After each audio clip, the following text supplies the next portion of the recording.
Okay everyone, तो आज हम लोग एग्जाम्पशंस फ्रॉम जीएसटी का लेक्चर 3 थर्ड क्लास स्टार्ट करते हैं।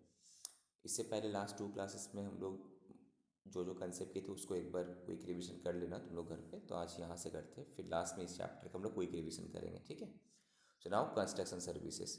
नाउ सपोज अगर कोई किसी को कंस्ट्रक्शन सर्विसेज देता है, ठीक है, तो उसमें जीएसटी चार्ज करेगा कि नहीं करेगा, जीएसटी एग्जम्प्ट है कि नहीं है, तो उसके बारे में डिस्कस करते हैं हम लोग, ठीक है। बेसिकली एग्जाम्पशन फ्रॉम जीएसटी में गुड्स भी था, सर्विसेज भी था।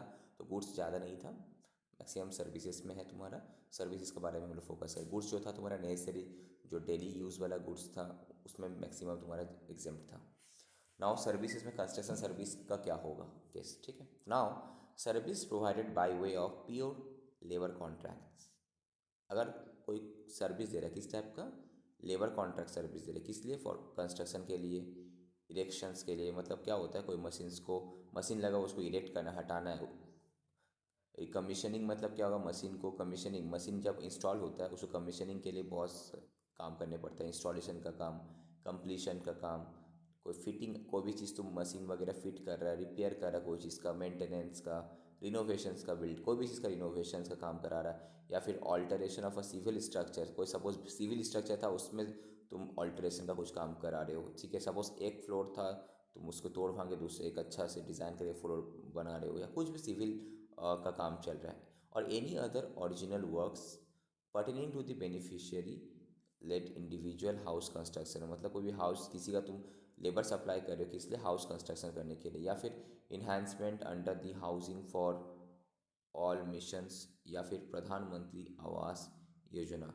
ये सब केसेस में तुम्हारा क्या गया है,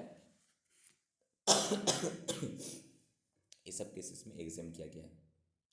तो का हाउसिंग फॉर कंस्ट्रक्शन सर्विस, अगर अगर कोई प्योर लेबर कॉन्ट्रैक्ट कोई सब प्रोवाइड करता है, only pure labour contract supply कर रहा है, किस लिए, फॉर कंस्ट्रक्शन के लिए, इरेक्शंस के लिए, commissioning, installation, completion, fitting out, repair, maintenance, renovation और alteration of a civil structure और any other original work pertaining to the beneficiary led individual house construction, या फिर enhancement under the housing for all mission और प्रधानमंत्री आवास योजना, तो वो तुम्हारा लिए exempt माना गया है।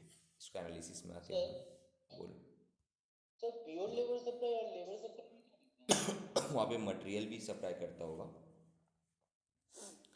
तो यहाँ पे हम लोग आ जाते हैं तुम्हारा एनालिसिस में, ठीक है। और जैसे कि बोला, अगर इस पर्पज़ के लिए हम लेबर सप्लाई कर रहे हैं, हाउसिंग फॉर ऑल मिशन या फिर प्रधानमंत्री आवास योजना, ठीक है। इस प्रोग्राम लॉन्च बाय मिनिस्ट्री, तो हम लोग को पता ही है, ठीक है। हाउसिंग फॉर ऑल, ये सब तो था, ठीक है। नेक्स्ट यहाँ पे मैंने आ जाते हैं। The mission six to address क्या करता है कि स्लम रिहेबिलिटेशन, स्लम डवेलर्स का promotion of affordable sorry promotion of affordable housing for weaker sections through credit links to subsidy by affordable housing in partnership with public and private sectors, subsidy for beneficiary led individual house construction. तो ये सब cases में तुम्हारा cover था, housing for all या फिर प्रधानमंत्री Awas Yojana. Now entry number 10 of the notification जो हम लोग कर रहे हैं यहाँ पे, एंट्री नंबर 10 है, एग्जाम करता है service provided bye way of pure labour contract of, इस टाइप का जो अभी हम लोग देखिए, राइट। द वहाँ पे एक टर्म था sir, original works. Original works मतलब न्यू कंस्ट्रक्शन अगर तुम कर रहे हो, सपोज नया से तुम घर बना रहे हो, तो ये क्या ओरिजिनल वर्क्स हो गया। या all types of additions alteration to the abandon या फिर damage structures on land, erection commissioning of installation of plant and machinery equipment, ठीक है, वेदर प्री फैब्रिकेटेड हो या फिर अदरवाइज, ठीक है। ये तुम्हारा केसेस में तुम्हारा एग्जाम्प्ट है। बट याद रहे, ये तुम्हारा प्योर लेबर कॉन्ट्रैक्ट है। प्योर लेबर कॉन्ट्रैक्ट अगर सर्विस हम दे रहे हैं, ठीक है, तो ही एग्जाम्प्ट है। नॉर्मली जो हम लोग देते हैं, लेबर सप्लाई करते हैं, वो तुम्हारे टैक्सेबल होते हैं। उसके बारे ये में तो सर रूरल में नहीं होगा कोई भी अगर प्योर लेबर कॉन्ट्रैक्ट हो तो सिर्फ अर्बन के लिए है। नहीं, रूरल अर्बन का कहीं पे तो तुम्हारा बोला नहीं है, तो कुछ भी इस पर्पज़ के लिए अगर हुआ होगा तो सब जगह तुम्हारा चलेगा, ठीक है। उसके बाद एंट्री नंबर 11 क्या बोले, देखो, सर्विस सप्लाइड बाय, नॉर्मली क्या होता है, जो कंस्ट्रक्ट कॉन्ट्रैक्टर होता है उसका कॉन्ट्रैक्ट में रहता है कि तुम लेबर भी सप्लाई करेगा, मटेरियल भी तुमको देना है, तो उस केसेस में तुम्हारा क्या होगा, तुम्हारा नॉर्मल जो टैक्सेबल हो जाएगा। और अगर हम only pure labour contracts apply करते हैं, ठीक है, तो वहाँ पे तुम्हारा एग्जेम्प्ट है।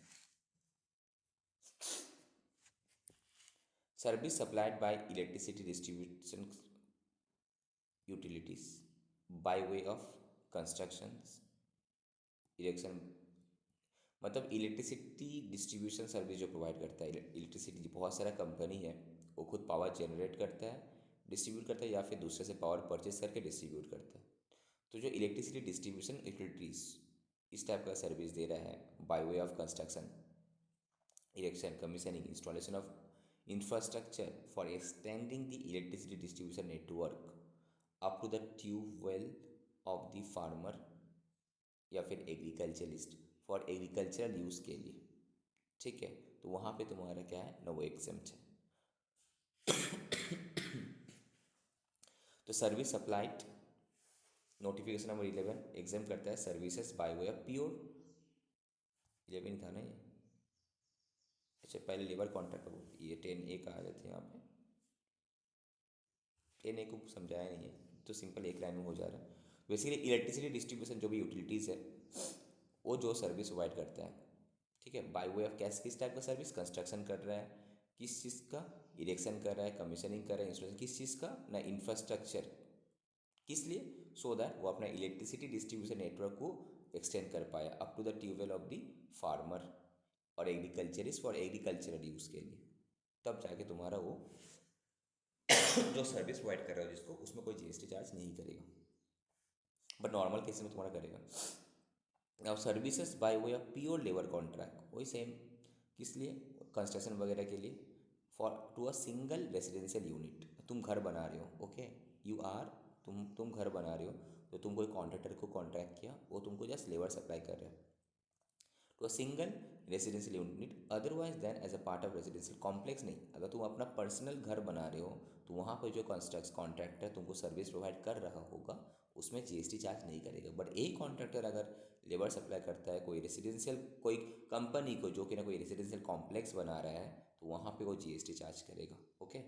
पर अगर तुम खुद प्राइवेट कंस्ट्रक्शन करा रहे हो अपने घर का, ठीक है, रेसिडेंशियल यूनिट का, सिंगल रेसिडेंशियल यूनिट है, ठीक है, तो वहाँ पे जो लेबर कॉन्ट्रैक्टर लेबर सप्लाई कर रहा होगा कंस्ट्रक्शन के लिए, इलेक्शन के लिए, वहाँ पे तुम्हारा क्या, कोई GST चार्ज नहीं करेगा, ओके।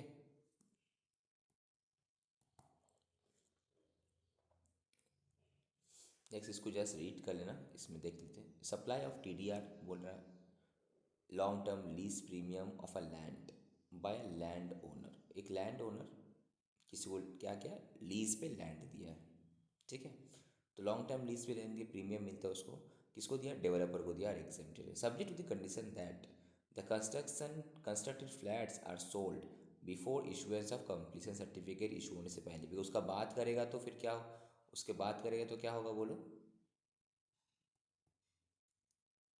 याद है एग्जाम फ्लैट, नहीं होगा हाँ, सर। उसके बाद जो था एग्जाम नहीं होगा, हम लोग जो वहाँ पे taxability of real estate sector किए थे, exams on TDR FSI long term lease premium shall be withdrawn हो जाएगा in case flat sold after completion certificate, but such withdrawal shall be limited to कितना 1% of the value in case of afford, अगर affordable house वाला है तो कितना withdraw करेंगे, जो भी वैल्यू था उसका 1% विड्रॉ करेंगे, रादर देन एफोर्डेबल हाउस में मैक्सिमम 5% विड्रॉ करेंगे, उससे ज़्यादा नहीं। ये रीड कर लेना उतना इंपॉर्टेंट नहीं रहता है, ये इसमें इंपॉर्टेंट नहीं है कि अगर वो pure labour contract supply services दे रहा है तो एग्जेम्प्ट है, इस हाउसिंग फॉर ऑल, नॉर्मल घर बनाने के लिए, इवन सिंगल यूनिट के लिए, बट रेसिडेंशियल के लिए, कमर्शियल के लिए तुम्हारा लग जाएगा, ओके, याद रहे। ये जो तुम्हारा प्योर लेबर कॉन्ट्रैक्ट दे रहा है, अगर तुम्हारा कंपनी में तुम कंस्ट्रक्शन करवाते हो, सपोज मेरा कंपनी है XY लिमिटेड, ओके, अब यहाँ पे हम बहुत सारा कंस्ट्रक्शन करवा रहे हैं अपना कंपनी का रिलेटेड, कंपनी में क्या हो रहा है, मशीन इंस्टॉलेशन कराना है हमको, या फिर तुम्हारा बिल्डिंग बनवाना है, कंस्ट्रक्शन कराना, वहाँ पे तुम्हारा मगर लग जाएगा। यहाँ पे जो तुमको ये दिया गया किस चीज़ के लिए दिया गया, देखो एक चीज़ याद रखो यहाँ पे, एक तो enhancement under the housing for all mission या फिर प्रधानमंत्री आवास योजना का अंडर में तुम्हारा दिया गया है। नॉर्मली अगर कोई कंपनी कंस्ट्रक्शन काम करवाता है वहाँ पे तुम्हारा सामने वाला जो कॉन्ट्रैक्टर है GST चार्ज करता है, ठीक है। यहाँ पर भी जो तुम्हारा जो एग्जाम किया गया किस चीज़ में, अगर तुम सिंगल रेजिडेंशियल यूनिट बना रहे हो तो नॉर्मल का रेसिडेंशियल कॉम्प्लेक्स में जीएसटी लगेगा। तो कंस्ट्रक्शन सर्विस दे रहा है मतलब जीएसटी नहीं लगेगा ऐसा नहीं है, जीएसटी एग्जेम्प्ट है। अगर तुम प्योर लेबर कॉन्ट्रैक्ट कर रहे हो कंस्ट्रक्शन वगैरह के लिए, किस चीज़ का, हाउसिंग फॉर ऑल मिशन में, प्रधानमंत्री आवास योजना में, तो ठीक है, फाइन। या फिर तुम किसी का सिंगल रेसिडेंशियल यूनिट घर बना रहे हो तो तुम लेबर सप्लाई कर रहे हो तो ठीक है, एग्जेम्प्ट है। और अदर केसेस में तो टैक्सेबल है, ठीक है।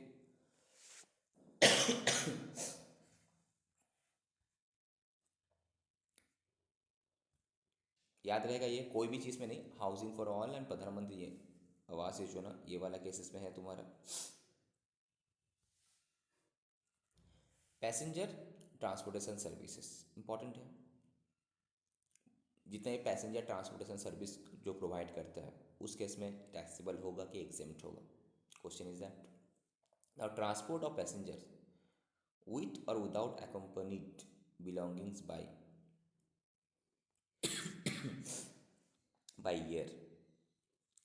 ईयर पे जा रहा है, मतलब फ्लाइट पे जा रहा है, ठीक है ना। इम्बार्किंग फ्रॉम मैंने कहाँ से चल रहा है, एंड टर्मिनेटिंग इन कहाँ उतर रहे हो। अगर ये इंडियन एयरपोर्ट अगर लोकेटेड है कहाँ पे, अरुणाचल प्रदेश, अरे बाप खास ठंड लग गई, अरुणाचल प्रदेश, असम, मणिपुर, मेघालय, मिजोरम, नागालैंड, सिक्किम, त्रिपुरा और at Bagdogra located in West Bengal, तो तुम्हारा क्या है, एग्जेम्प्ट। तो अगर तुम फ्लाइट का टिकट बुक करते हो जहाँ पे तुम्हारा जर्नी स्टार्ट होता है एंड जर्नी एंड होता है, इस ये कोई भी एयरपोर्ट में, आइदर तुम वहाँ उस एयरपोर्ट में से तुम जा रहे हो कहीं और, या फिर कहीं और से इस एयरपोर्ट में तुम जा रहे हो, तो कोई भी अगर एक सोर्स वहाँ का होगा, आइदर जर्नी स्टार्ट या फिर जर्नी एंड पॉइंट अगर ये एयरपोर्ट है तो वहाँ पे तुम्हारा एग्जेम्प्ट है। बेसिकली गवर्नमेंट इस एरिया को प्रमोट करता है टूरिज्म पर्पस के लिए। सर बोलो। सर यहाँ पे मान लीजिए इस ये जो प्लेस है यहाँ पे जर्नी स्टार्ट हो रहा है और इन मतलब यहाँ पे जो मेंशन किया गया अगर कहीं इनको छोड़ के अगर कहीं और एंड कर रहा है तो फिर क्या एग्जाम्प्ट होगा? अगर जर्नी यहाँ से स्टार्ट करा तब तो एग्जेम्प्ट हो जाएगा ना। इम्बार्किंग फ्रॉम और टर्मिनेटिंग इन, ठीक है, आइदर यहाँ से जा रहा है या फिर यहीं पे यहाँ पे उतर रहा है, ठीक है, आइदर इस एयरपोर्ट से जा रहा है या फिर कहीं और से इस एयरपोर्ट में आ रहा है।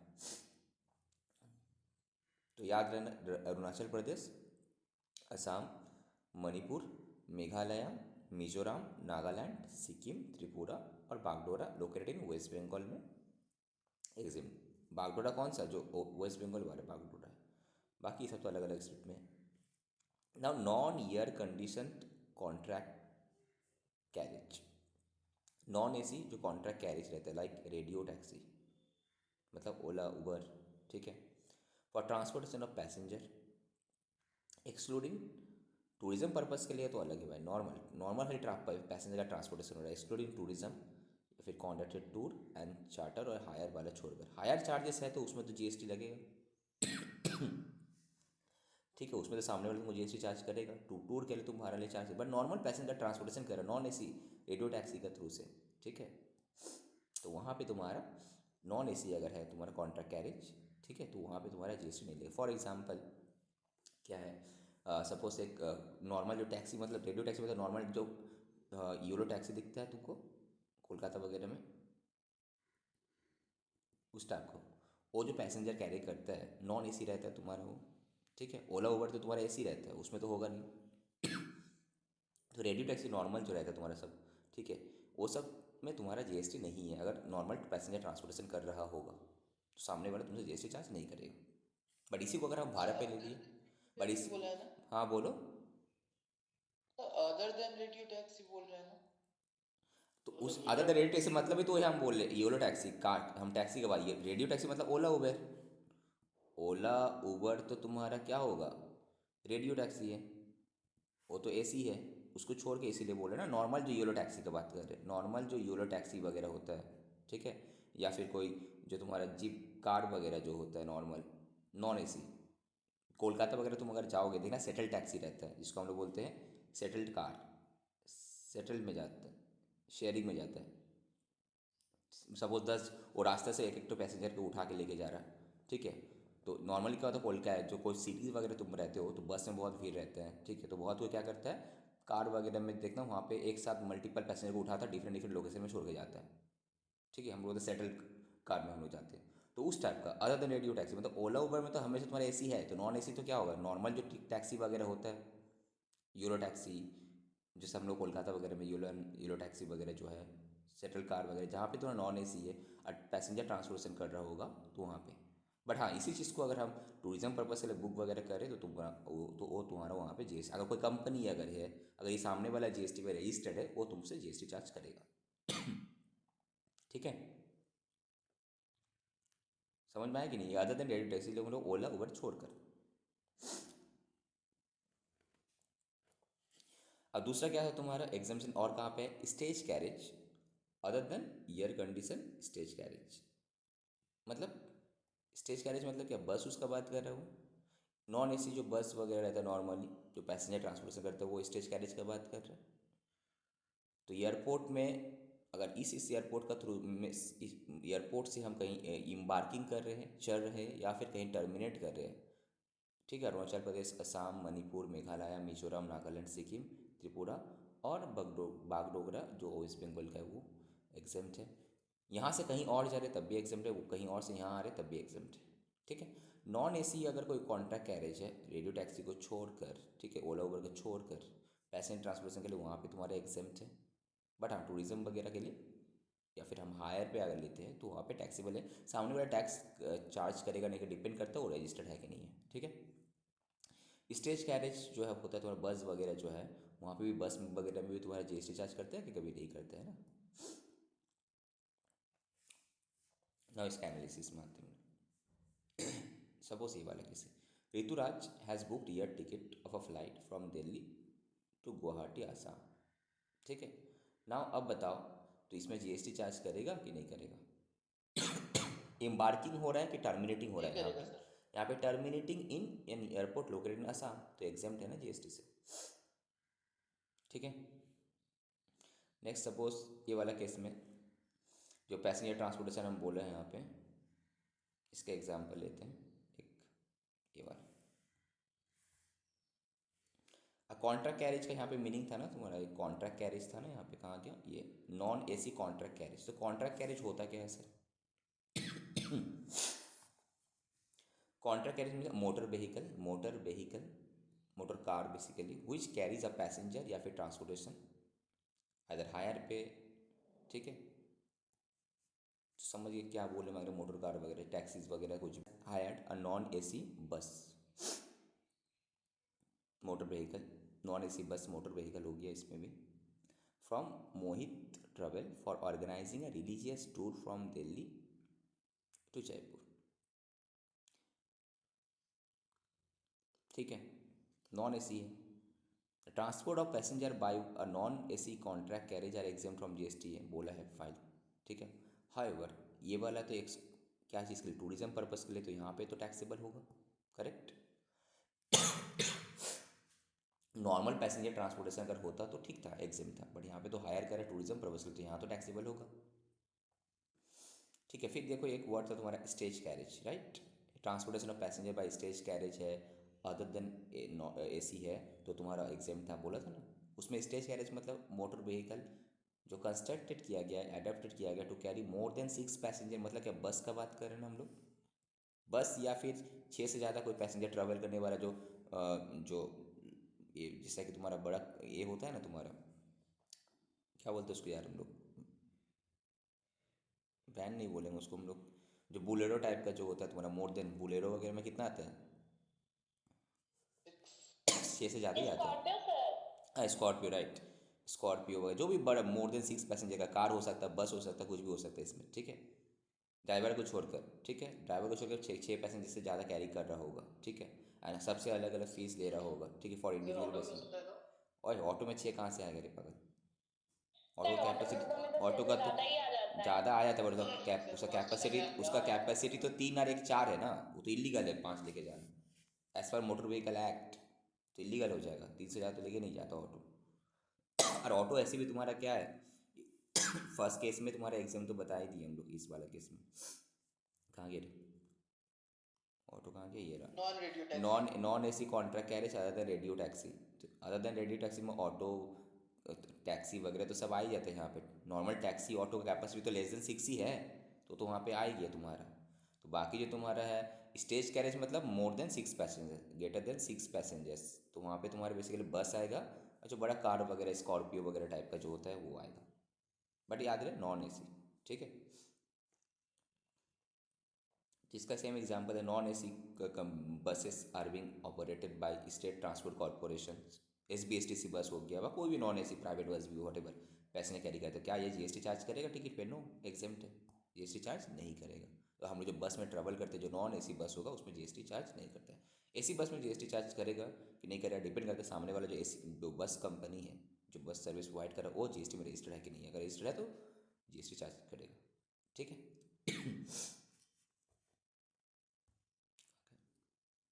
यहाँ तक clear? Non AC contract carriage मतलब समझ में आ गया, other than yes sir. Radio taxi, basically हम बोल सकते less than 6 passenger, less than 6 passenger. अरे मोर देन ये तुम्हारा बेसिकली क्या होगा, बस हो गया, स्कॉर्पियो टाइप का जो बड़ा बड़ा कार वगैरह हो गया ये, ठीक है। Now service provided to the central government, कोई सेंट्रल गवर्नमेंट को सर्विस प्रोवाइड किया, कैसे किस टाइप का सर्विस प्रोवाइड करा, by way of transport of passengers with या फिर विदाउट अकम्पनी बिलोंगिंग बाय, माने उसका सामान के साथ या सामान छोड़कर what ever it is, by air.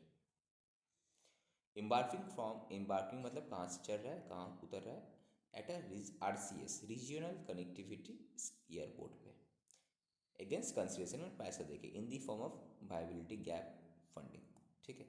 However, nothing contained in this entry shall apply on or after the expiry of 3 years from the date of commencement of the operation of RCS airport. Suppose regional connectivity airport बन रहा था, ठीक। अब उसका operation का 3 साल तक ही तुम्हारा एग्जेम्प्ट हो एज नोटिस, उसके बाद तुम्हारा क्या होगा कि टैक्सेबल हो जाएगा। मतलब क्या हुआ, सपोज गवर्नमेंट कोई एयरपोर्ट बना रहा था, ठीक है, सेंट्रल गवर्नमेंट कोई एयरपोर्ट का बन रहा था। अब यहाँ पे क्या बहुत इससे क्या हुआ, गवर्नमेंट एम्प्लॉय वगैरह का आना जाना वहाँ पे लगा हुआ है बिकॉज ऑफ दैट पर्पस के लिए। अब एयरपोर्ट एग्जाम्प्ट है नॉर्मली जो भी सर्विस प्रोवाइड करे बाय वे ऑफ ट्रांसपोर्टेशन। अब ये इस एयरपोर्ट में तो जाना है ना, तो यहाँ पे transportation of passenger what ever, अगर ईयर कोई फ्लाइट में जा रहा है, कोई फ्लाइट मतलब कोई प्राइवेट इसमें जा रहा है, जेट में जा रहा है, मिनिस्ट्री वगैरह जाता है ना, मिनिस्ट्री वगैरह तो जाते ही है, उस केस में तुम्हारा क्या, अगर रीजनल कनेक्टिविटी स्कीम एयरपोर्ट में है तो वहाँ पे तुम्हारा एग्जेम्प्ट, बट हाँ 3 साल तक ही है तुम्हारा उस एयरपोर्ट का चालू वो होने दे के ही बाद। जाता होगा तो नहीं देता होगा। कोई नहीं, सब एग्जाम्प्ट है तुम्हारा, बट हाँ यहाँ पे तो बोला 3 साल तक ही है। 3 साल उस एयरपोर्ट, नया एयरपोर्ट खोला है, 3 साल तक, ठीक है। उसके बाद तुम्हारा सामने वाला प्राइवेट, तुम अगर जा रहे हो सपोज प्राइवेट, हम इसमें अपना फ्लाइट में जाएगा तो कोई प्रॉब्लम ही नहीं है, उसका गवर्नमेंट का खुद का ओन प्राइवेट, नॉर्मली लोग प्राइवेट जेट फ्लाइट में जाता है। पर सपोज सेंट्रल गवर्नमेंट का कोई और फ्लाइट, सपोज इंडिको, जेट एयरवेज, ठीक है, कुछ और एयर इंडिया वगैरह जो अभी प्राइवेटाइज हो गया, तो वो सर्विस दे रहा है, तो वहाँ पे तुम्हारा 3 साल तक एग्जाम्प्ट है इस केस में, ठीक है। अगर यहाँ पे इस एयरपोर्ट में जाता है रीजनल कनेक्टिविटी एयरपोर्ट में 3 साल तक, उसके बाद तुम्हारा एग्जाम्प्ट है कनेक्टिव कब से, कमिटमेंट से 3 साल। देखो 16 number point,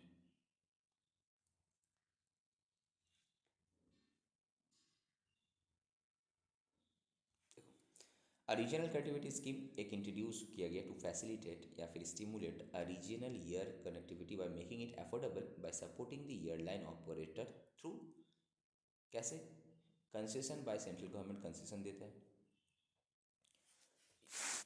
and airport operator to reduce the cost of airline operation cost को रिड्यूस करने के लिए ऑन रीजनल रूट्स पे या फिर other support measures and financial इस सपोर्ट करने के लिए to meet the gap if any between the cost of airlines operation and expected revenue on such routes under RCS। The under served airports of India, जो under served airport है जिसमें ज़्यादा revenue नहीं हो पाता है, are aim to be connected to the key airports through flights that will cost इतना for per hour flight. ये तुम्हारा रीजनल कनेक्टिविटी वाला जो एयरपोर्ट, सब छोटा मोटा जो एयरपोर्ट आता है एक रीजन से दूसरे रीजन कनेक्ट करने के लिए, तो वहाँ पे बोला जो भी उसमें से जाएगा आएगा तुम्हारा एग्जाम्प्ट है 3 साल तक। यहाँ पे फिलहाल 3 साल तक ही एग्जाम्प्ट किया है, बाद में बढ़ा सकता है फिर बाद में। जैसा कि तुम्हारे यहाँ पे दिया ना, ये सब भी क्या रीजनल कनेक्टिविटी एयरपोर्ट ही तो था। Now service of transportation of passenger with और विदाउट अकम्पनीड बिलोंगिंग्स।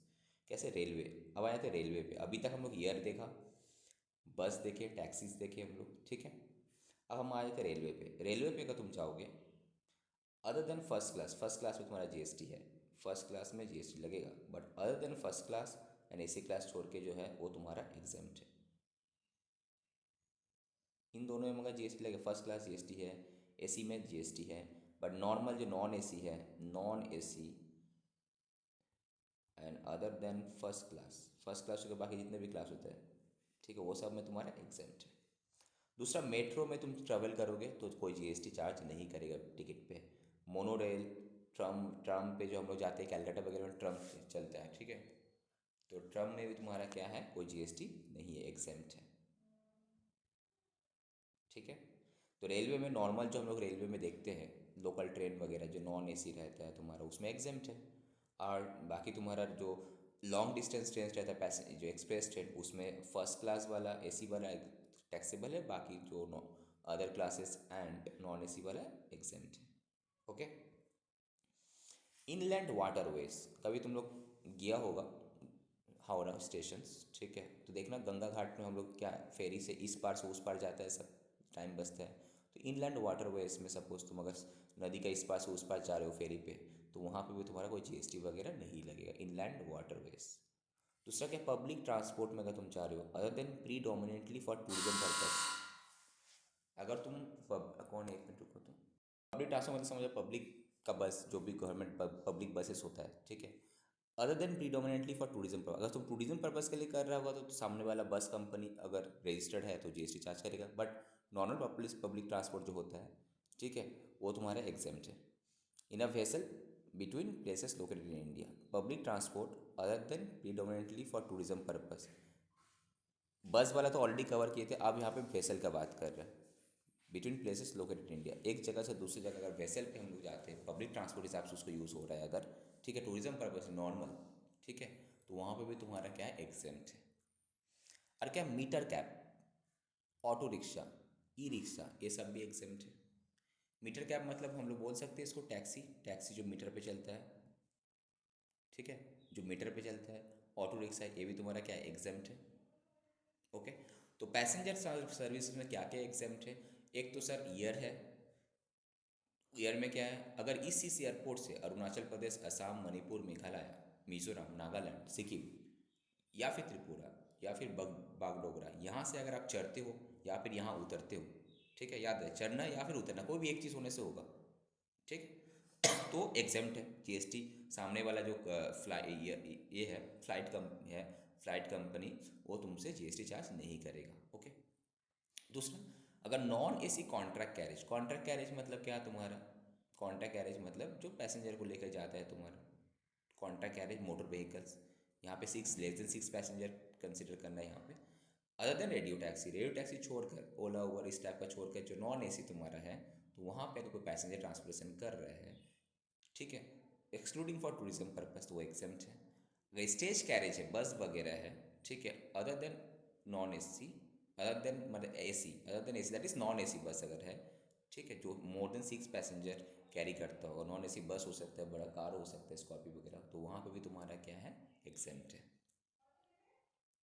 दूसरा क्या था तुम्हारा, अगर गवर्नमेंट को कोई सर्विसेज प्रोवाइड कर रहा है, किस लिए, पैसेंजर का ट्रांसपोर्टेशन के लिए, किस एयरपोर्ट में, आरसीएस रीजनल कनेक्टिविटी एयरपोर्ट में, तो वो भी एग्जेम्प्ट है। एक आदमी बाइक धोएगा, 50 मिलेगा। हाँ तो लाभ धो देने बोलो। अभी धो देगा, ठीक है।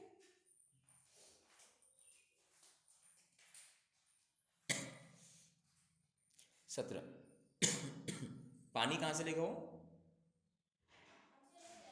ठीक है।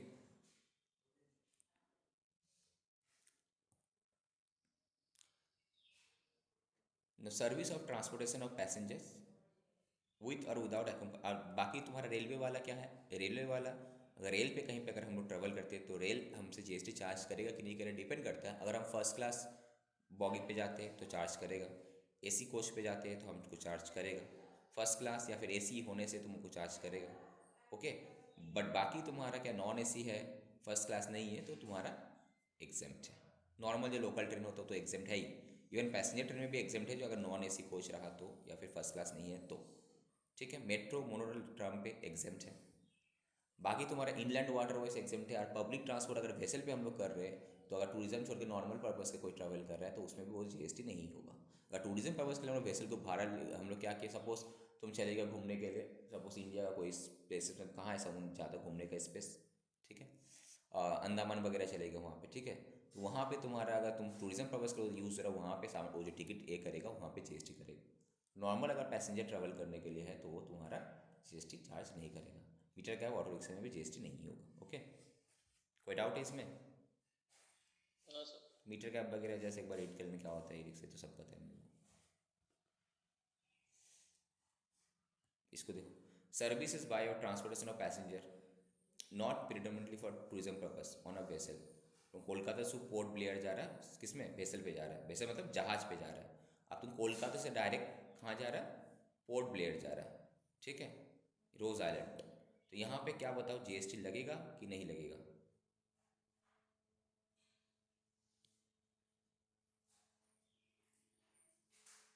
एग्जेम्प्ट है ना, इंडिया का अंदर ही है तुम्हारा, ठीक है, तो तुम्हारे यहाँ पे एग्जेम्प्ट है ना। हम लोग आए थे गुड्स ट्रांसपोर्टेशन सर्विस। अभी तक जो भी ये जो हम लोग देख रहे थे, ये था क्या, पैसेंजर ट्रांसपोर्टेशन।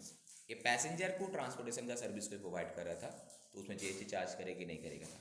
अब ये क्या था, गुड्स ट्रांसपोर्टेशन सर्विस प्रोवाइड कर रहा है। जैसे कि हम लोग अलग से आरसीएम, जब हम लोग रिवर्स चार्ज मैकेनिज्म चैप्टर किए थे, हम लोग वहाँ पे देखे थे कि जब रिवर्स चार्ज में कोई किसी को सर्विस देता है, लाइक जो भी जीटी है, जैसे गुड्स ट्रांसपोर्ट एजेंसी, जो ट्रांसपोर्टर जो लोग रहता है, अगर कोई कंपनी को अगर सर्विसेज देता है तो सामने वाला पे आइदर वो फॉरवर्ड चार्ज पर जीएसटी चार्ज करेगा 12%, या फिर सामने वाला जो रिसिपिएंट है रिवर्स चार्ज में जाएगा। ओके, वो तो था उसके लिए, कंपनी को दे रहा था।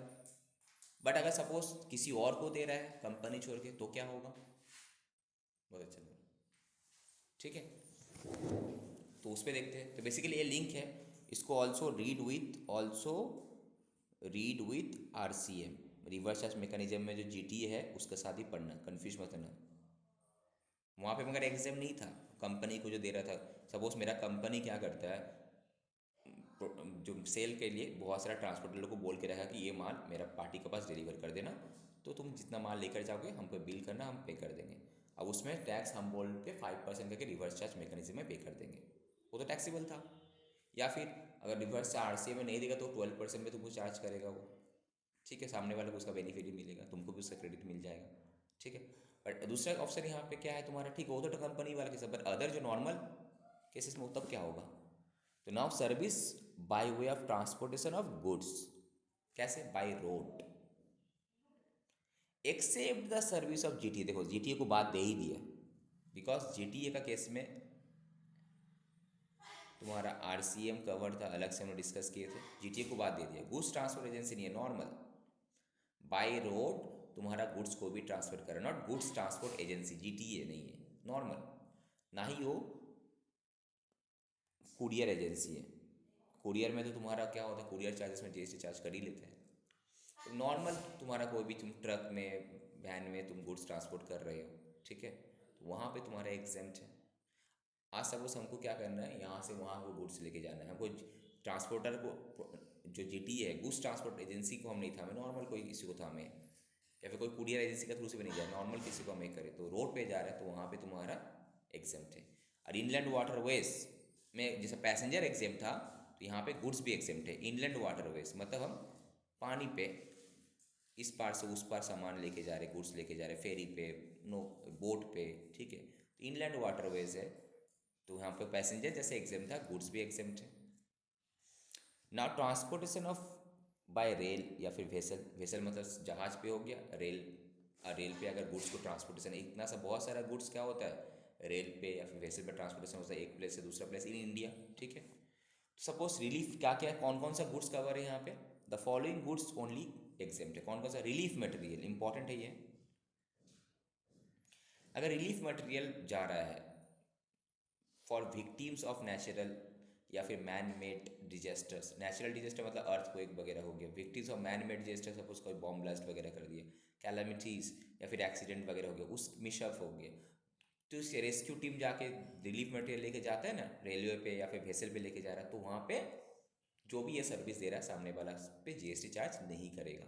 ओके, अब सपोज रिलीफ मटेरियल मतलब खाना पीना सब कुछ उसमें आ जाता है, मेडिसिन वेडिसिन सब कुछ उसमें आ जाता है ना। डिफेंस का या फिर मिलिट्री इक्विपमेंट अगर लेके जा रहा है, सपोज इंडियन रेलवे का थ्रू से या फिर वेसल का थ्रू से डिफेंस का कोई आइटम जा रहा है, तो उसमें भी जीएसटी चार्ज नहीं करेगा कोई।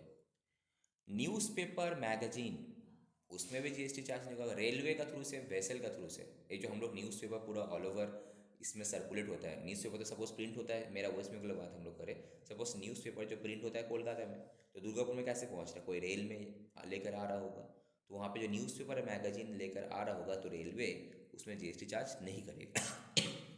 एक तो न्यूज़पेपर तो नहीं आता पूरा, तो एक पूरा बहुत ही गादा न्यूज़पेपर आता है ना वहाँ पे, एक पूरा बॉगी बुक हो जाता है न्यूज़पेपर से ना। रेलवे इक्विपमेंट या फिर मटेरियल वो भी नहीं है। एग्रीकल्चरल प्रोड्यूस तुम रेल पे या फिर वेसल पे लेके जा रहे हो तो उसमें भी जीएसटी नहीं चार्ज करेगा। एग्रीकल्चरल प्रोड्यूस अलग से हम लोग डिस्कस किए थे, याद है वहाँ पे। नाउ मिल्क, दूध लेकर जा रहा है, सॉल्ट लेकर जा रहा है, नमक, या कोई फूड ग्रेन लेके जा रहा है इंक्लूडिंग फ्लर्स, पल्सेस, राइस, तो ये सब भी तुम्हारा क्या है, एग्जेम्प्ट है, ये सब तुम्हारा एग्जेम्प्ट है। ऑर्गेनिक मैन्योर, ये भी तुम्हारा एग्जेम्प्ट है। तो बताओ कौन कौन सा गुड्स रेल या वेसल पे अगर जाए, ठीक है, तो एग्जेम्प्ट है। एक है आपका सर रिलीफ मटेरियल, दूसरा क्या है डिफेंस या फिर मिलिट्री इक्विपमेंट, तीसरा न्यूज़पेपर या फिर magazines, railway equipment, agricultural produce, milk, salt and food grains including flours, pulses, rice and organic manure. ये सब चीज़ अगर जा रहा होगा सर एग्जेम्प्ट है, कुछ और होगा तो फिर टैक्सेबल हो सकता है। बेसिकली ये सब जो भी है डेली नेसेसरी आइटम को लोग एग्जाम किया है। नाउ जीटीए, अब जीटीए अगर सर्विस दिया तो क्या होगा अलग से, एक तो हम लोग वहाँ पे किए थे, यहाँ पे अदर देन जीटीए था, यहाँ पे जीटीए के बारे में हम लोग देखेंगे। देखो फिर यहाँ पे वो सिचुएशन में दिया है, अगर जीटीए अनरजिस्टर्ड पर्सन को दे रहा होगा तो क्या होगा। हाँ बोलो। सर एक क्वेश्चन था, अगर कोई पैसेंजर अगर अपने मैंने पर्सनल पर्पस के लिए वो बुक करा रहा है तो फिर उसमें क्या एग्जम्प्ट होगा? क्या वो पैसेंजर ही है, मतलब कोई पैसेंजर अपनी पर्सनल मतलब वो कहीं जाना चाह रहा है या वो अपना कुछ काम कराना चाह रहा है तो वो एग्जम्प्ट होगा? इसका थ्रू से कुछ लेकर आ रहा है क्या, सपोज रेल में तुम कुछ लेकर आ रही हो कोई सामान, राइट, यही तो, हाँ कुछ हाँ सामान अगर लेकर आ रही हो तो ये मटेरियल का अगर फॉल करेगा तो तुम्हारा एग्जेम्प्ट है, अदरवाइज नॉर्मल चीज़ में तुम्हारा टैक्सेबल लगा देगा वो। तुम अगर ट्रैवल कर रही हो तो ठीक है, नॉन एसी है या फिर तुम्हारा फर्स्ट क्लास नहीं है तो एग्जेम्प्ट है। और इस केस में तुम्हारा एग्जेम्प्ट होगा कि नहीं होगा, बता दिया डायरेक्टली, इस मटेरियल में हम एग्जेम्प्ट करेंगे, कोई तुमसे जीएसटी चार्ज, ट्रांसपोर्टेशन चार्जेस जो रेलवे तुमसे लेगा इसमें जीएसटी चार्ज नहीं करेगा इस आइटम से, में पर बाकी में तो लेगा। अगर ये आइटम में कवर नहीं करते तो लेगा। तुम अगर दाल चावल लेके, मिल्क लेकर आ रही हो, ये लेकर आ रही हो तो ठीक है, राइस पर ये सब जो आइटम बोला है तो ठीक है, जीएसटी चार्ज नहीं करेगा। अदर कुछ आइटम लेकर आ रही हो तो जीएसटी चार्ज करेगा। ठीक है, सपोज हम बता रहे, सपोज तुम्हारा एक कार है, ठीक है, तुम चाह रहे हो इस कार को हम मुंबई भेजें बिकॉज मुंबई मेरा घर है। अब तुम ड्राइव करके भी लेके जा सकते हो या फिर हम लोग कुरियर का थ्रू से, रेलवे का थ्रू से भी भेज सकते हैं।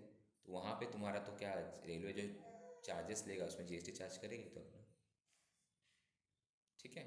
ओनली ये सब गुड्स पे और तुम्हारा सर कोई एग्जाम, अगर मतलब जैसे मैरिज पर्पस से बुक करता है तो उसमें क्या होगा? उसमें भी लगेगा। यहाँ पे तो बोल ही दिया स्पेसिफिकली ये सब गुड्स में तुम सिर्फ तुम्हारा एग्जाम है, बाकी में तो टैक्स लगेगा ही, ठीक है।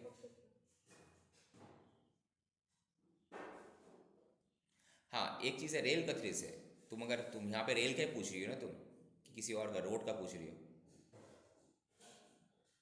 तुम रेल का पूछ रही हो कि रोड का पूछ रही हो, रेल का पूछ रही थी ना, तो रेल का है तो रोड का तुमको ऐसे ही बोल दे रहा। अगर रोड का तुम जा रही हो, अगर जीटीए या फिर कुरियर एजेंसी छोड़कर नॉर्मल तुम अगर सपोज अपना एक प्राइवेट वैन बुक कर ली, उसमें लेके जाओ ना जितना सामान लेके जाने का, कोई टैक्स नहीं लगेगा।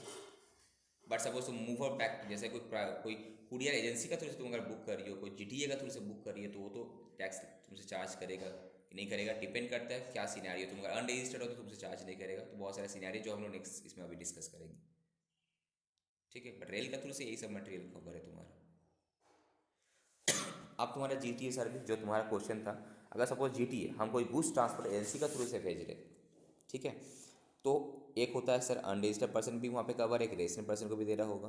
तो नाउ इसमें एक तो रजिस्टर्ड पर्सन वाला अलग से हम लोग किए थे वहाँ पे रिवर्स चार्ज मैकेनिज्म, वो तो टैक्सेबल है ही। अब अनरजिस्टर्ड पर्सन को नॉर्मली टैक्सेबल नहीं होगा, वो हम लोग यहाँ पे देखेंगे। नाउ फर्स्ट देखते हैं कि सर जीटीए अगर ये सब गुड्स लेके जाता है, गुड्स ट्रांसपोर्ट एजेंसी सर्विस दे रहा है by transport in goods carriage of ये सब ए से लेके एच तक का आइटम अगर लेकर जा रहा है तो एग्जेम्प्ट है, तो एग्जेम्प्ट है। जीटीए अगर ये सब आइटम लेकर जा रहा है तो एग्जेम्प्ट है। देखो क्या क्या आइटम, एग्रीकल्चरल प्रोड्यूस एग्जेम्प्ट है, मैंने तुमसे जो ये चार्ज करेगा फ्रेट उसमें जीएसटी चार्ज नहीं होगा। उसके बाद इम्पॉर्टेंट है ये भी इम्पॉर्टेंट है।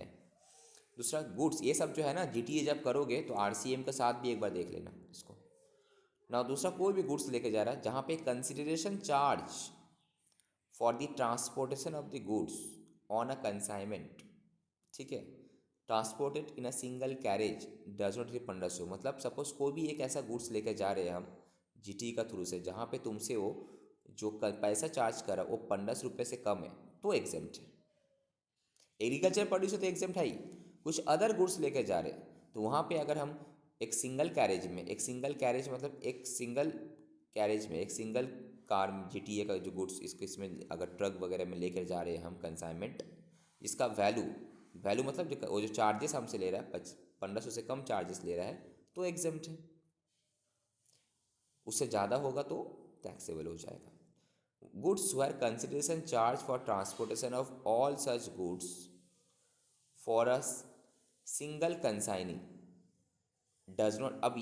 अब क्या है, सपोज यहाँ पे क्या था, यहाँ पे एक जीटीए है, इसमें हम इसका भी लेके जा रहे हैं माल, इसका ये माल लेके जा रहे हैं, इसका ये माल लेके जा रहे हैं, बट ये जो इंडिविजुअल हम इससे जो फ्रेट चार्ज कर रहे होंगे, फ्रेट चार्ज कर रहे होंगे, it is less than 1500, less than 1500, less than 1500, less than 1500, तो जीटीए क्या करेगा, इन लोगों से जीएसटी चार्ज नहीं करेगा। ये फर्स्ट वाला केस में क्या था, एक कार था बट मल्टीपल कंसाइनमेंट हो सकता है, उसमें मल्टीपल आदमी का सामान उसमें हो सकता है, ओके।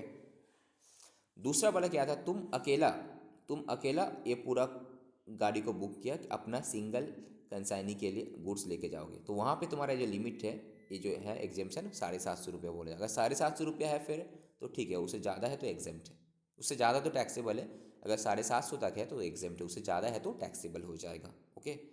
गुड्स जहाँ पे कंसिडरेशन चार्ज हम लोग कर रहे for transportation of all such goods for single consignee, यहाँ पे तो एक सिंगल कंसाइनी का बात कर रहे थे, यहाँ पे कंसाइनी सिंगल है, यहाँ पे कंसाइनी मल्टीपल हो सकता है।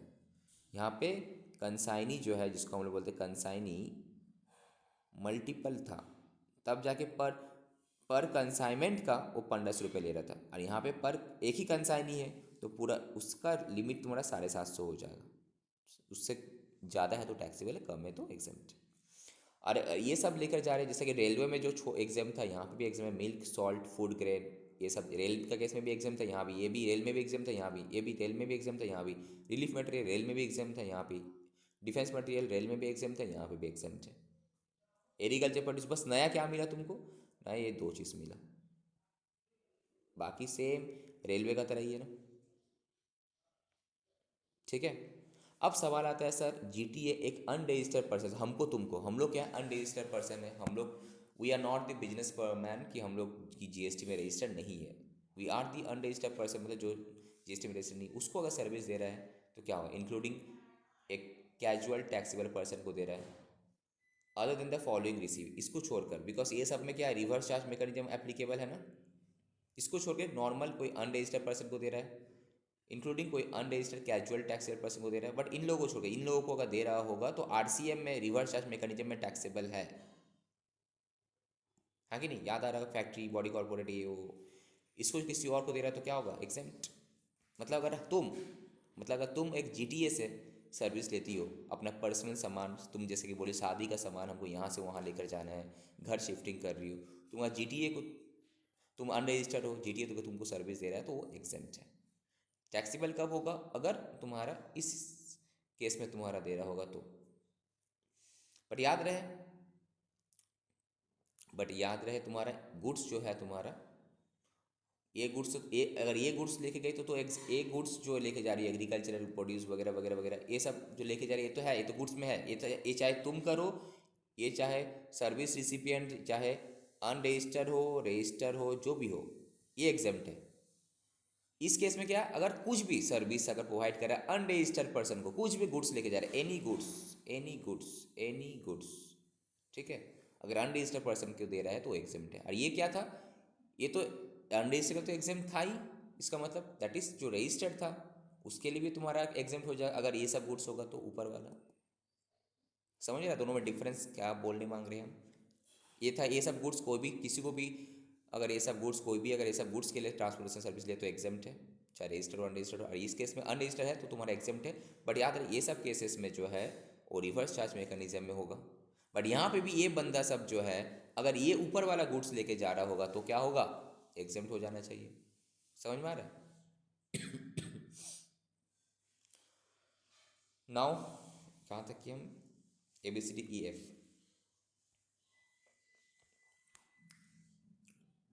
तो वहाँ पे था सेम।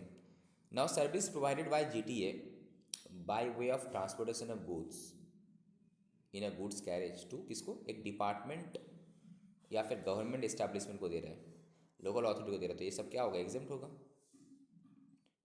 ठीक है, GTA कुछ भी गुड्स लेकर जा रहा है गवर्नमेंट के लिए, लोकल अथॉरिटी के लिए, कोई भी गवर्नमेंट एजेंसीज के लिए, जो कि इसको फिर बेचेगा नहीं, फर्दर सप्लाई नहीं करेगा, ठीक है, तो ये भी तुम्हारा एग्जेम्प्ट है। इसका पूरा यहाँ पे एनालिसिस दे के रखा है, इसको QTR समरी में करना है, इंपॉर्टेंट है, ये क्विक टाइम रिविजन के लिए पढ़ना जरूरी है। ठीक है, बोले exemption granted to transport of specified goods through rail, या फिर रेल पे लेके जाओ या वेसल पे लेकर जाओ, या फिर तुम GTA पे लेके जाओ इन अ गुड्स कैरेज, एक जगह पे दिया है। कौन कौन सा बोल रहा है क्या, रेलवे इक्विपमेंट अगर है या मटेरियल है, ठीक है, तो नॉर्मली क्या होगा तुम्हारा एग्जेम्प्ट होगा किसमें, रेल पे भी देखो यहाँ पे एग्जाम था, रेल पे वेसल पे एग्जाम था ना, रिलीफ मटेरियल, यहाँ पे भी तुम्हारा रिलीफ मटेरियल वगैरह तुम्हारा एग्जाम्ट है, राइट। रेलवे इक्विपमेंट रुको, रेलवे इक्विपमेंट यहाँ पे एग्जाम था, ठीक है, और इस केस में तुम्हारा रेलवे इक्विपमेंट एग्जाम्ट नहीं है, अगर नॉर्मली नहीं है, बट हाँ अलग से रेलवे इक्विपमेंट कहीं पे है, नहीं है, यहाँ पे बस एक यहाँ पे रेलवे इक्विपमेंट था रेल और वेसल में, बट यहाँ पे तुम्हारा नहीं है GTA का केस में। दैट मीन्स GTA केस में एग्जाम तभी होगा अगर उसका फ्रेट का वैल्यू 1500 से कम है, अगर मल्टीपल कंसाइनमेंट जा रहा है तो, अगर सिंगल कंसाइनमेंट जा रहा है तो 750 से कम है तो एग्जाम्ट होगा, तो वही यहाँ पे लिखा है। The transportation of the following goods by GTA in a goods carriage is exempt. Now transportation of following goods by rail और वेसल इज एग्जेम्प्ट। तो ये गुड्स का बारे में क्या है, ये एग्जेम्प्ट है, तो यहाँ पे एग्जेम्प्ट होगा कि नहीं, वो डिपेंड करता है। अगर मल्टीपल कंसाइनमेंट था तो कंसाइनमेंट का वैल्यू अगर ठीक है, अगर 1500 से कम था तो एग्जेम्प्ट होगा, अदरवाइज टैक्सेबल होगा। यहाँ पे multiple consignment in a single carriage, मतलब इसमें ट्रक में सपोज मल्टीपल, एक GTA जो है एक ट्रक में मल्टीपल बंदा का कंसाइनमेंट लेकर जा रहा है, तो पर कंसाइनमेंट अगर उसका वैल्यू 1500 से कम थी तो एग्जेम्प्ट है, अदरवाइज टैक्सेबल हो जाएगा। दूसरा केस में सिंगल कंसाइनमेंट, हम GTA क्या अगर तुम्हारा अकेला का माल लेकर जा रहा है, सिंगल कंसाइनमेंट लेकर जा रहा है, तो उस केस में 750 से कम है तो एग्जेम्प्ट है, अदरवाइज टैक्सेबल है। क्लियर, कि कोई डाउट है? तो यहाँ रेलवे इक्विपमेंट बोला था, यहाँ पे कुछ भी गुड्स, ठीक है। नाउ अब कॉमन वाला जो है, जो रेल के लिए भी कॉमन है, वेसल के लिए भी कॉमन है, GTA के लिए भी कॉमन है, ये पूरा दे दिए यहाँ पे, ये सब पूरा कॉमन है, तो तीनों केस में एग्जेम्प्ट है। तो अलग से बच रहा था बस वही वाला, देखो रेलवे इक्विपमेंट, बाकी देखो मैक्सिमम कॉमन था। बोला था ना GTA में क्या था, ए कॉमन है, एग्रीकल्चर प्रोड्यूस कॉमन है, मिल्क, ऑर्गेनिक, न्यूज़पेपर, रिलीफ सब कॉमन, बस यही तुम्हारा अनकॉमन था जो हम बता रहे थे, ठीक है। कॉमन में क्या था, डिफेंस मटेरियल अनकॉमन था और ये अनकॉमन था, तो वही चीज़ को यहाँ पे अलग से बता दिया अनकॉमन, ये अनकॉमन वाला।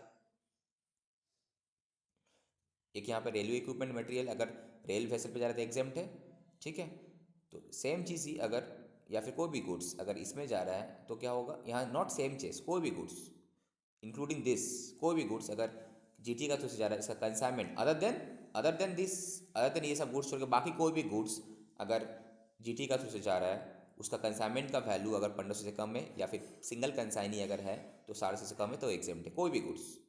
अब बाकी ये सब गुड्स तो तुम्हारा क्या है, एग्जेम्प्ट है ही। ठीक है, समझ में आया कि नहीं समझ में आया? अब क्वेश्चन देखते हैं इसका हम लोग। सपोज डिस्कस हुआ GST is payable in respect of transportation service provided bye एक राघव गुड्स ट्रांसपोर्ट एजेंसी है। इन क्या है, ट्रांसपोर्टेशन ऑफ मिल्क लेके जा रहा है, तो बताओ जीएसटी लगेगा कि एग्जेम्प्ट होगा? एग्जाम्प्ट होगा। मिल्क में तो एग्जेम्प्ट था। ठीक है, नेक्स्ट ट्रांसपोर्टेशन ऑफ बुक्स लेके जा रहा है ऑन अ सिंगल बुक्स, क्या कहीं पे एग्जेम्प्ट था? इसमें एग्जेम्प्ट है, बुक लिस्ट में एग्जेम्प्ट है? नहीं नो। सर, अब तब नहीं। हाँ एक तो क्लॉज है कि चाहे कोई भी गुड्स हो, अगर उसका कंसाइनमेंट का वैल्यू 1500 से कम, अगर मल्टीपल कंसाइनमेंट एक में जा रहा है या फिर सिंगल कंसाइनी बुक किया है तो 750 से कम है तो एग्जेम्प्ट है। तो देखते हैं यहाँ पे क्या है, on a consignment transported in a single goods carriage. ठीक है, तो अगर सिंगल गुड्स कैरेज में जा रहा है, ठीक है, on a consignment transported in a single goods carriage, consignee बोले, सिंगल कंसाइनी नहीं बोला है, तो सिंगल गुड्स कैरेज का लिमिट क्या था, लेस देन 1500 अगर होगा तो एग्जेम्प्ट होगा। तो 1500 से एग्जेम्प्ट तो है, लेस देन तो है नहीं, तो क्या होगा, टैक्सेबल हो जाएगा ये, हाँ कि नहीं? इस केस में सिंगल कंसाइनी है तो लेस देन क्या होना चाहिए, 750, तो लेस देन है तो एग्जेम्प्ट हो जाएगा। ठीक है, ये जीटी का ऊपर था, इंपॉर्टेंट आता है, इस तरह से लिखना है, लिखने का तरीका देख लेना। ठीक है, ना ट्रांसपोर्टेशन ऑफ बाय रोड का अगर हम लोग आए, ये तो कर लिए थे, एक तुम्हारा बाय रोड था, इसमें जीटीए का अलग से किए थे बोल के यहाँ पे हटा दिया, कुरियर एजेंसी का अलग से, और इनलैंड वाटरवेज का टैक्सेबल था।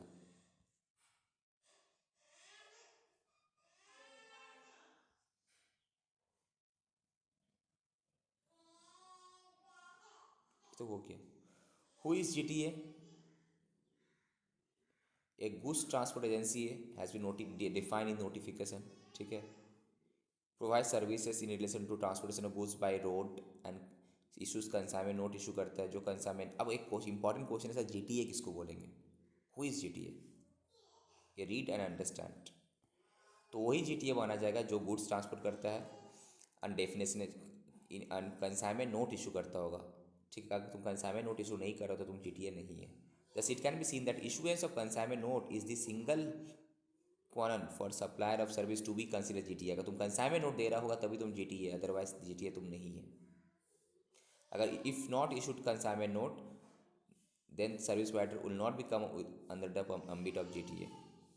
अगर इशू करता है, it indicates that the lien on the goods has been transferred to the transporter। ठीक है, and the transporter becomes responsible for all the goods till safe delivery। Consignment note अगर issue करते हैं तो पूरा रिस्पॉन्सिबिलिटी ट्रांसपोर्टर का हो जाता है। ठीक है, इंडिविजुअल ट्रक या फिर tempo operator who don't issue any consignment note are not cover in GTA में, कवर नहीं होता। जो नॉर्मल ट्रक टेम्पो को बुक करते, कोई तुमको कंसाइनमेंट नोट वगैरह नहीं देता है। ठीक है, अब कंसाइनमेंट नोट क्या होता है तुमको पता है, कभी अगर तुम लोग बुक किया होगा देखना, तो वो प्रॉपर देता है कि तुम्हारा कंसाइनर कौन है, मैंने कौन माल कहाँ भेजे। सपोज अगर हमको कोई माल बेचना है तो हम जीटीए का थ्रू से बेचेंगे, वो कंसाइनर लिखा रहेगा कि हमें कंसाइनी कौन है, जहाँ पे माल जा रहा है, रजिस्ट्रेशन नंबर जीएसटी का रहता है, सब कुछ, क्या गुड्स जा रहा है, सब कुछ, वेट क्या है, सब कुछ इसमें लिखा हुआ रहता है। ठीक है, सर वो बिल्टी जो इशू करता है भाई। हाँ हाँ, बिल्टी, बिल्टी कंसाइनमेंट नोट का और एक नाम है, सिंपल बोलता है बिल्टी। बिल्टी, बिल्टी मतलब तुम नॉर्मल चालू लैंग्वेज है, ठीक है, बिल्टी बोलते हैं वो लोग, बट एक्चुअली कंसाइनमेंट नोट है वो। ठीक है, अब हुई इस कुरियर एजेंसी, वो तो पता ही है तुम लोग कुरियर एजेंसी क्या होता है। बस यहीं तक, नेक्स्ट में हम लोग यहाँ से स्टार्ट करेंगे। ठीक है, तो आज बेसिकली हम लोग क्या क्या देखे हैं यहाँ से एक बार देख लेते कोई। सर कंस्ट्रक्शन सर्विस वाला प्योर लेबर कॉन्ट्रैक्ट दे रहा है, इस हाउसिंग फॉर ऑल प्रधानमंत्री आवास योजना वाले एग्जेम्प्ट है। उसके बाद तुम्हारा सिंगल रेसिडेंशियल कॉम्प्लेक्स बनाने के लिए एग्जेम्प्ट है। ठीक है, मेन चीज़ पे हम फोकस करते हैं। उसके बाद transportation of passenger transportation service का बारे में हम लोग डिस्कस किए, वहाँ पे बोल रहा है अगर फ्लाइट पे जा रहा है तो इसी एयरपोर्ट का थ्रू से अगर इम्बार्किंग टर्मिनेशन है तो तुम्हारा क्या है, एग्जेम्प्ट है। Non AC contract carriage other than radio taxi exempt है। ठीक है, stage carriage other than AC तो वो भी तुम्हारा क्या, एग्जेम्प्ट है। बाकी था तुम्हारा जो आरसी रीजनल कनेक्टिविटी एयरपोर्ट, वो भी एग्जाम था तुम्हारा। रेलवे पे फर्स्ट क्लास और एसी छोड़ के बाकी सब एग्जाम थे। मेट्रो, मोनोरेल, ट्रामवे एग्जाम थे। इनलैंड वाटरवे एग्जाम थे। पब्लिक ट्रांसपोर्ट टूरिज्म छोड़कर अगर है तो एग्जाम थे। Meter cab, auto rickshaw exempt थे। फिर जीटीए के बारे में देखें सर। जीटीए अगर सर्विस प्रोवाइड करता है बाय रोड, जीटीए कौन होता है? जो बिल्टी वगैरह, जीटीए कौन होता है? जो बिल्टी वगैरह इशू करता है, कंसाइनमेंट नोट इशू करता है, जिसका रिस्पॉन्सिबिलिटी पूरा लेता है, ठीक है। अदरवाइज बाकी जो है जीटीए नहीं होगा नॉर्मल। तो अगर रोड्स में जा रहा है जीटीए छोड़ के बाकी नॉर्मल जो अगर कोई ट्रक वगैरह वैन वगैरह में जा रहा है तो वहाँ पे तुम्हारा क्या है? एग्जेम्प्ट है। इनलैंड वाटरवे एग्जेम्प्ट है। जीटीए आगे हमारा हमने डिस्कस किया है वहाँ पे। अगर रेल पे या फेसल पे जा रहा है तो ये सब मटेरियल जो है, relief material, defence material, metal equipment, newspaper, railway equipment, agriculture produce, milk, salt, food grain, ये सब ऑर्गेनिक मैन्योर, ये सब तुम्हारा एग्जेम्प्ट है। बाकी कुछ अगर होगा तो एग्जाम नहीं होगा, टैक्सेबल होगा। जीटीए केस में वो सब जो सर रेल में जो था कवर था, उसको उसमें से बस एक आइटम से कवर नहीं, दैट इज़ ये वाला रेलवे इक्विपमेंट। बाकी सब कवर है। एक्स्ट्रा इसमें बोला है कि अगर सपोज एक ट्रक में मल्टीपल कंसाइनमेंट जाता है तो पर कंसाइनमेंट वैल्यू अगर 1500 से कम है तो जीटीए उससे जीएसटी चार्ज नहीं करेगा उस पर। अगर सिंगल कंसाइनिंग बुक किया है एक पूरा ट्रक को तो वहाँ पे क्या होगा? तुम्हारा 750 रुपये का लिमिट है। 750 से कम है तो एग्जाम से ज़्यादा है तो टैक्सेबल है। अगर अनरजिस्टर्ड पर्सन को दे रहा होगा तो क्या है? तुम्हारा एग्जाम है, जैसे हम तुम, ठीक है। इसी को यहाँ पे हम लोग समराइज़ किए थे। बस यहाँ तक देख लेना। नेक्स्ट क्लास में यहाँ से हम लोग देखेंगे। ओके, यहाँ पे एंड करते हैं। शाम में तुम्हारा लेट करके क्लास स्टार्ट करें।